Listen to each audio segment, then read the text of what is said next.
Hello दोस्तों, कैसे आप सब। आज हम लोग पढ़ेंगे क्लास 9th का केमिस्ट्री लेसन नंबर 4 परमाणु की संरचना। इस वीडियो में हम लोग अच्छे से समझेंगे कि क्या क्या पढ़ना है इस चैप्टर में।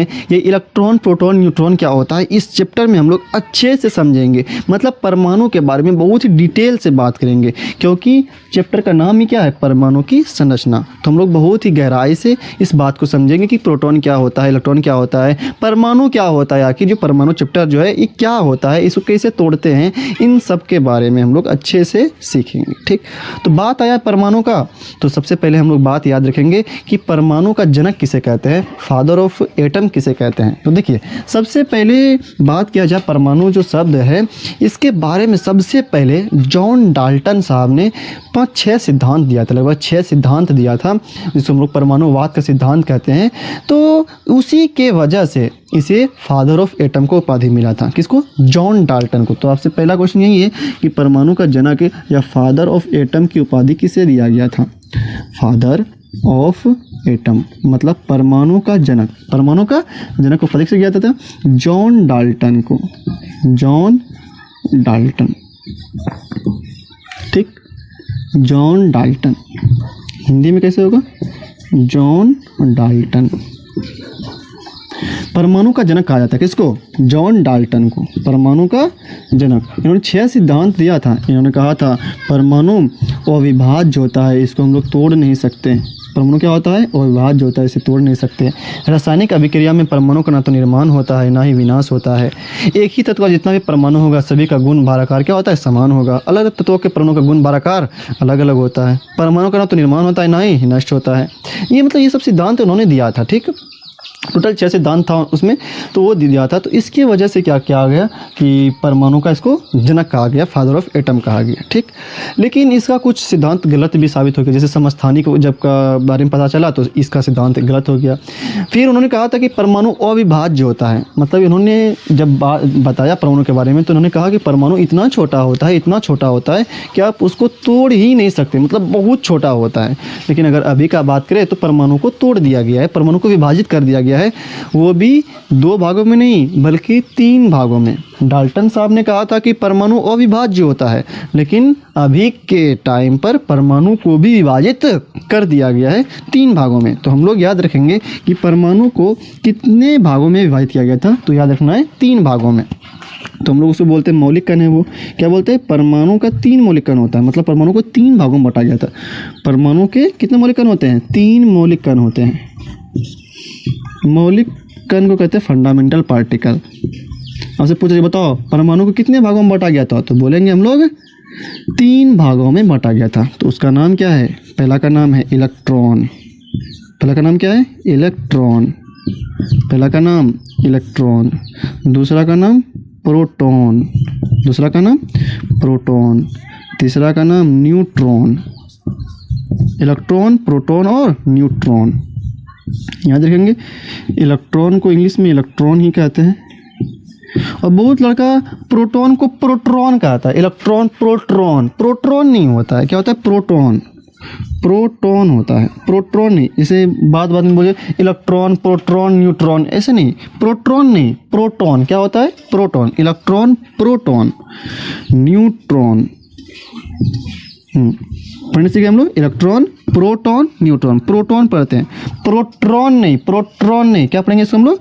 प्रोटॉन। ठीक, इलेक्ट्रॉन से करेंगे हम लोग ई से, प्रोटॉन को पी से और न्यूट्रॉन को एन से।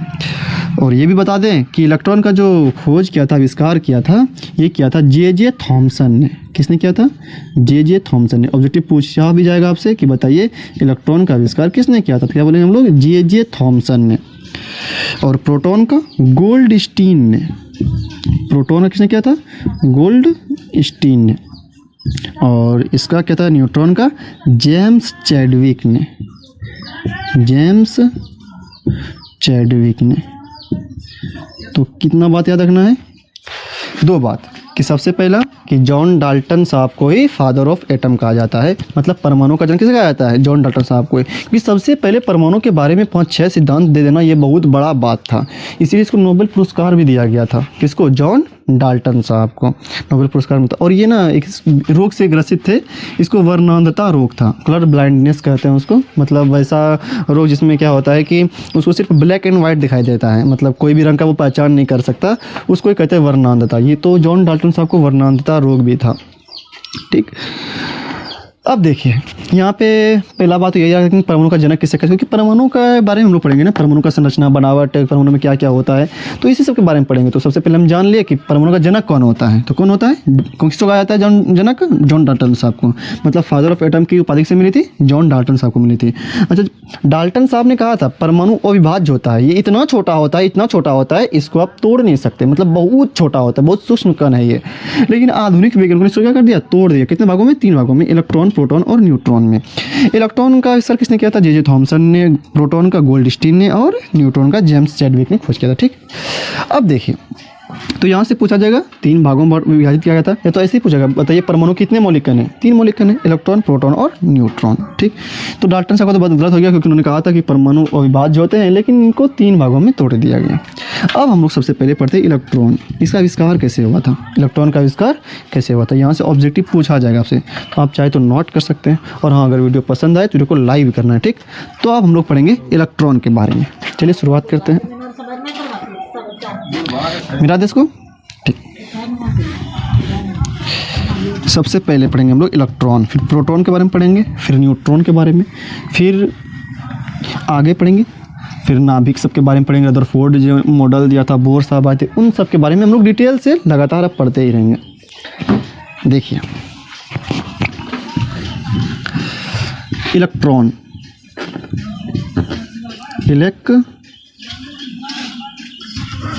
क्या हो गया,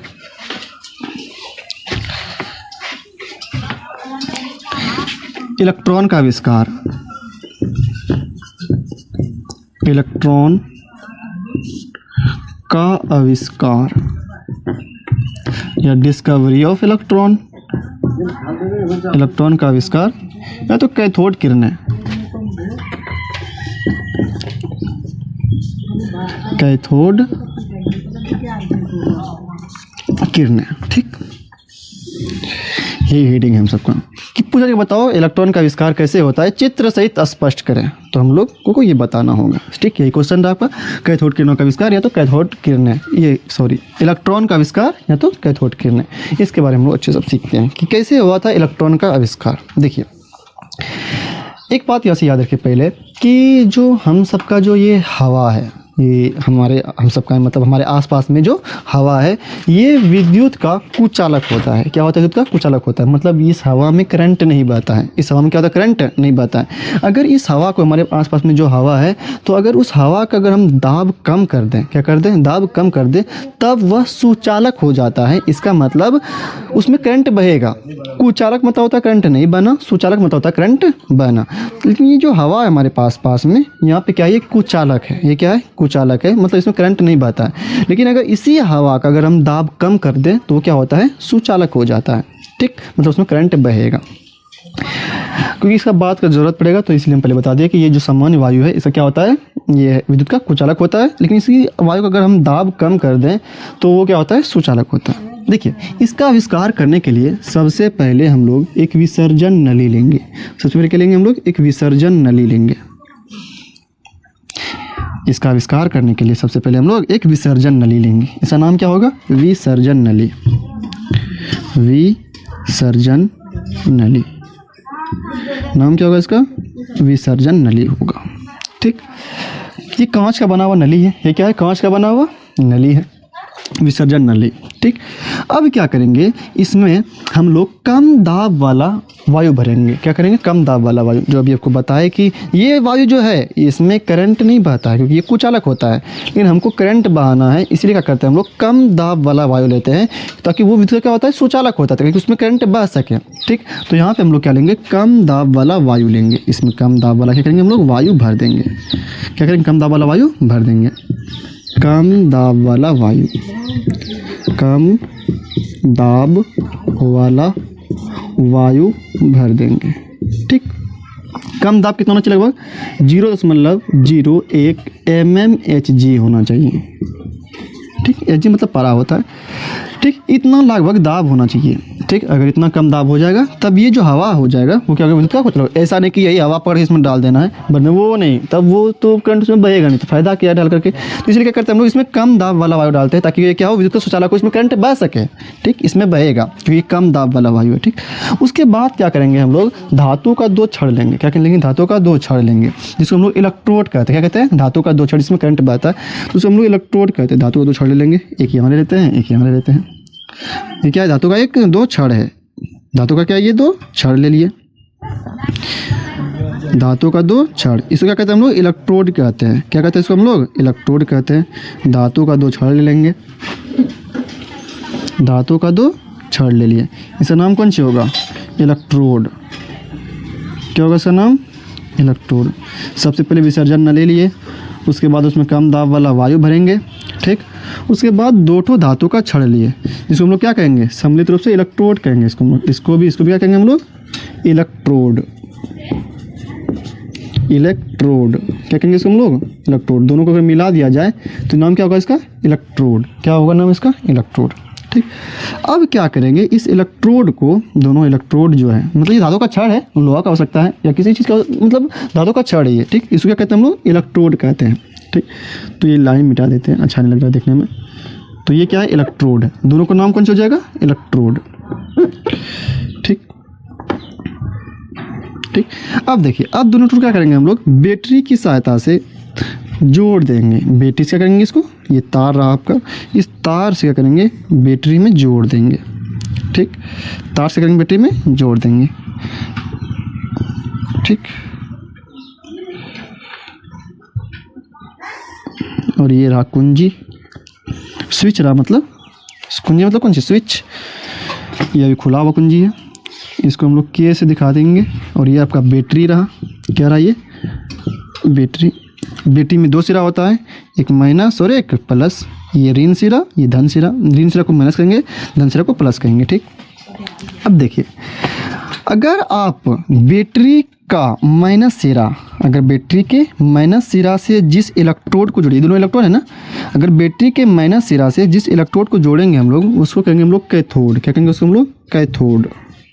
याद रखिएगा नाम, कि बैटरी के माइनस सिरे से जिसे जोड़ा जाएगा उसे कहेंगे हम लोग कैथोड। देखिए बैटरी का माइनस सिरा है, ये जो इधर से जोड़ दिए, इसका नाम कौन सी? कैथोड। ये प्लस सिरा है ना, प्लस सिरा से जोड़ेंगे तो उसका नाम होगा एनोड। इसका नाम क्या होगा? एनोड। ये दोनों है धातु का छड़ ही, इसको क्या कहते हैं? इलेक्ट्रोड कहते हैं। उसी इलेक्ट्रोड को अगर बैटरी के माइनस सिरा से जोड़ देंगे उसका नाम होगा कैथोड, और बैटरी के प्लस सिरा जोड़ देंगे उसका नाम कौन सी होगा? एनोड हो जाएगा। ठीक, बैटरी रहा, ये कुंजी रहा। ठीक, अब क्या करेंगे, यहाँ से धारा प्रवाहित करेंगे, मतलब कुंजी को ऑन करेंगे। क्या करेंगे? कुंजी को ऑन करेंगे। कुंजी को धारा प्रवाहित होगा। तो एक बार फिर से याद सुन लीजिए क्या क्या लिया हम लोग। एक हम लोग पढ़ क्या रहे हैं? कैथोड किरणें या इलेक्ट्रॉन का आविष्कार कैसे होता है। कैथोड किरणों में बहुत सारा इलेक्ट्रॉन होता है, इसलिए हम बोलते हैं कैथोड किरणें या इलेक्ट्रॉन का आविष्कार। ठीक, तो देखिए, सबसे पहले क्या करेंगे हम लोग? एक विसर्जन नली लेंगे। ये कांच का बना विसर्जन नली होता है। क्या होता है? कांच का बना हुआ विसर्जन नली होता है। ठीक, विसर्जन नली लेंगे, उसके बाद क्या करेंगे? उसमें कम दाब वाला वायु भर देंगे। कम दाब वाला वायु भर देंगे। ठीक, अच्छा, कम दाब वाला क्यों भरे हम लोग वायु? क्योंकि कम दाब वाला वायु विद्युत का सुचालक होता है, उसमें करंट बहता है। अगर यही समान वायु भर देंगे तो वो क्या होता है? कुचालक होता है, इसलिए हम लोग ये वायु नहीं भरते हैं। ठीक, उसके बाद क्या करेंगे? धातु का 2 छड़ लेंगे, उसको हम लोग क्या कहते हैं? इलेक्ट्रोड कहते हैं। क्या कहते हैं उसको हम लोग? इलेक्ट्रोड कहते हैं। इलेक्ट्रोड कहेंगे। ठीक, अब क्या करेंगे? इस दोनों इलेक्ट्रोड को तार की सहायता से बैटरी से क्या करेंगे? जोड़ देंगे। और कुंजी भी लेंगे हम लोग, एक तो कुंजी लिए, मतलब ये स्विच है, ये अभी ऑन नहीं, अच्छा ऑफ रही स्विच, अभी ये मतलब प्लग ऑफ है, ये अभी स्विच ऑफ है। अब क्या करेंगे? दोनों इलेक्ट्रोड को बैटरी से जोड़ देंगे। और बैटरी में 2 सिरा होता है, एक ऋण सिरा, एक धन सिरा, माइनस सिरा और एक प्लस सिरा होता है। ठीक, अगर माइनस सिरा से जिस इलेक्ट्रोड को जोड़ेंगे उसको कहेंगे हम लोग कैथोड, और जिस बैटरी के धन सिरा से जिस इलेक्ट्रोड को जोड़ेंगे उसको कहेंगे हम लोग एनोड कहेंगे। मतलब बैटरी का माइनस सिरा जोड़ेंगे उसका नाम कैथोड होगा, बैटरी के प्लस सिरा से जोड़ेंगे उसका नाम क्या होगा? एनोड होगा। माइनस सिरा कैथोड, प्लस सिरा एनोड हो जाएगा। ठीक, जोड़ दी।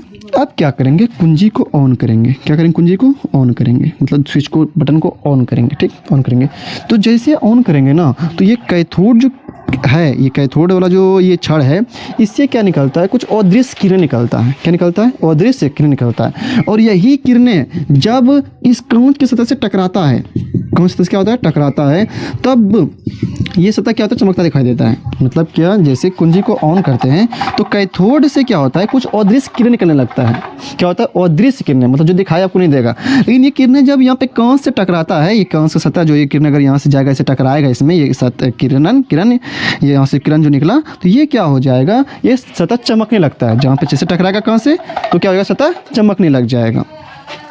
तो कैथोड से जो निकला उसे क्या कहते हैं हम लोग, कैथोड किरणें। क्या कहते हैं उसको हम लोग, कैथोड किरणें कहते हैं। कैथोड से किरण निकला, जो अदृश्य किरण निकला, उसको क्या कहते हैं हम लोग, कैथोड किरणें। कैथोड किरणें, कैथोड किरणें। और कैथोड किरणों में ही इलेक्ट्रॉन होता है। क्या होता है कैथोड किरण में, क्या होता है, इलेक्ट्रॉन, सिर्फ इलेक्ट्रॉन ही होता है इसमें। और इसी प्रकार क्या होता है, इलेक्ट्रॉन का आविष्कार हो जाता है। मतलब कैथोड किरण को क्या कहते हैं हम लोग, इलेक्ट्रॉन कहते हैं।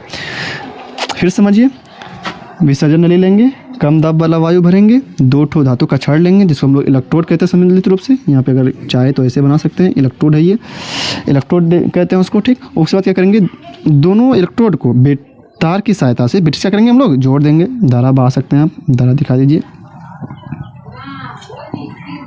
ठीक, जोड़ देंगे। उसके बाद क्या करेंगे, क्या बोले, इलेक्ट्रोड लेंगे। अब इलेक्ट्रोड को क्या करेंगे, ब्रिटिश सतह से जोड़ देंगे। माइनस से जिसको जोड़ेंगे हम लोग उसको कहेंगे हम लोग कैथोड, और प्लस सिरा से जिसको जोड़ेंगे हम उसको कहेंगे एनोड। फिर क्या करेंगे, कुंजी को ऑन करेंगे। तो जैसे ऑन करते हैं तो क्या होता है, कैथोड से कुछ अदृश्य किरण निकलती है, जिसको क्या कहेंगे हम लोग, कैथोड किरणें कहेंगे। और ये कैथोड किरणें जब कांच सतह से टकराता है तो क्या होता है, सतह चमकने लगता है। ये कांच सतह क्या होता है, चमकने लगता है। इस कैथोड किरणों का आविष्कार हो जाता है। मतलब कैथोड से निकला जो किरण कौन सी है, कैथोड किरणें हैं, ठीक। और इसी को कहते हैं हम लोग इलेक्ट्रॉन कहते हैं। इस प्रकार इलेक्ट्रॉन क्या होता है, आविष्कार हो जाता है। मतलब कैथोड किरण जो निकला ना, इसी में ही इलेक्ट्रॉन होता है, सिर्फ इलेक्ट्रॉन ही होता है। तो अगर मतलब कैथोड किरण का निर्माण हो गया, कैथोड किरण बन गया, इसका मतलब इलेक्ट्रॉन बन गया, ठीक। तो ये हो गया इलेक्ट्रॉन का आविष्कार। तो आपको भाषा बना के लिखना होगा, तो ये चित्र हो गया पूरा, ठीक। अब भाषा कैसे बोलेंगे, बोलेंगे इलेक्ट्रॉन या इलेक्ट्रॉन का आविष्कार करने के लिए या कैथोड किरणें का आविष्कार करने के लिए, दोनों में से कोई बोल सकते हैं। कैथोड किरणें या इलेक्ट्रॉन का आविष्कार करने के लिए। क्वेश्चन क्या रहेगा आपका, कैथोड किरणें इलेक्ट्रॉन का आविष्कार कैसे होता है, चित्र सहित स्पष्ट करें, ठीक। तो इसका आंसर होगा, कैथोड किरणें या इलेक्ट्रॉन का आविष्कार करने के लिए सर्वप्रथम एक विसर्जन नली लेंगे, उसमें कम दाब वाला वायु भरेंगे। इसके बाद विसर्जन नली में धातु के 2 छड़ को लेंगे, जिसे सम्मिलित रूप से इलेक्ट्रोड कहते हैं, और उसे बैटरी की सहायता से चित्रानुसार जोड़ देंगे, ठीक। अब बैटरी के ऋण सिरा से जिस इलेक्ट्रोड को जोड़ेंगे उसे कैथोड कहते हैं, और बैटरी के धन सिरा से जिस इलेक्ट्रोड को जोड़ते हैं उसे एनोड कहते हैं। इसके बाद कुंजी को ऑन करेंगे और परिपथ में धारा प्रवाहित करेंगे, विसर्जन में धारा प्रवाहित करेंगे। तो ऐसा करने से कैथोड से किरणें निकलती है, जिसे कैथोड किरणें कहते हैं, और ये किरणें अदृश्य होती हैं। कैथोड से अदृश्य किरणें निकलती है, जिसे क्या कहते हैं हम लोग, कैथोड किरणें कहते हैं। और ये किरणें जब इस विसर्जन नली की सतह से टकराती है तो सतह चमकने लगता है। इस प्रकार इलेक्ट्रॉन का आविष्कार हो जाता है, एक कैथोड किरण का आविष्कार हो जाता है। मतलब कि जो कैथोड निकला, यहाँ से कैथोड से किरण निकला, इसको क्या कहते हैं हम लोग, कैथोड किरणें कहते हैं। और इसी को क्या कहते हैं हम लोग, इलेक्ट्रॉन भी कहते हैं, क्योंकि कैथोड किरण में क्या होता है, इलेक्ट्रॉन होता है, ठीक। ये हो गया आपका इलेक्ट्रॉन का आविष्कार, ठीक। और आपसे पूछा जाए, बताओ कि इलेक्ट्रॉन का द्रव्यमान कितना होता है, इलेक्ट्रॉन का द्रव्यमान कितना होता है, तो यहाँ पे हम लिख देते हैं कि इलेक्ट्रॉन का जो द्रव्यमान होता है, द्रव्यमान, किसका बात कर रहे हैं हम लोग, इलेक्ट्रॉन का। इलेक्ट्रॉन का द्रव्यमान जो होता है वो होता है 9.1 गुना 10 पर पावर -31 kg। कितना होता है, 9.1 गुना 10 पर -31 kg। जब पूछा जाए इस पर आवेश कैसा होता है, तो बोलेंगे -1.6 गुना 10 पर पावर -19 कूलाम। क्या कहते हैं सुनो, सी मतलब कौन सा होता है, कूलाम, कूलाम या कूलम्ब, कूलम्ब बोल देते हैं, कूलम, ठीक। अच्छा, पूछा जाता है क्वेश्चन यहाँ से कि बताइए ये जो कैथोड जो था, कैथोड किरणें जो निकला था, ये किस सिरा से निकला था, माइनस सिरा से। इसीलिए हम लोग कैथोड किरणों को ऋण किरणें भी कहते हैं। क्या कहते हैं, ऋण किरणें। मतलब ये ऋण सिरा से निकला था ना, तो कैथोड का गुण कैसा होता है, ऋणात्मक होता है, क्योंकि ऋण सिरा से निकला है, मतलब माइनस वाला गुण होगा। ऐसा कैसा गुण होगा, ऋण किरण भी कहते हैं इसको, मतलब माइनस वाला गुण होगा। क्यों होगा ऐसा गुण, क्योंकि ये किससे निकला था, माइनस वाले से निकला था ना, इसलिए क्या कहते हैं इसको हम लोग ऋण किरणें भी कहते हैं, ठीक। उम्मीद करते हैं आपको समझ में आया होगा। अगर समझ में नहीं आया हो तो एक बार वीडियो को फिर से देखिए, फिर भी समझ में ना आए तो कमेंट करके बताइए, हम एक बार और फिर अच्छे से समझाने का कोशिश करेंगे। उम्मीद करते हैं कि इसी में आपको समझ में में आ गया होगा, क्योंकि जितना भी ज़रूरी बात था वो सब आपको हम बता दिए थे। तो अगर आपको समझ में अच्छे से आ गया है तो कमेंट फिर भी कीजिए कि हाँ हमको समझ में आ गया है। और अगर आप इसी तरह वीडियो चाहते हैं कि आते रहे तो वीडियो को लाइक कर दीजिए, तो चैनल को सब्सक्राइब कर दीजिए। फिर मिलेंगे हम लोग अगली वीडियो में, तब तक के लिए धन्यवाद।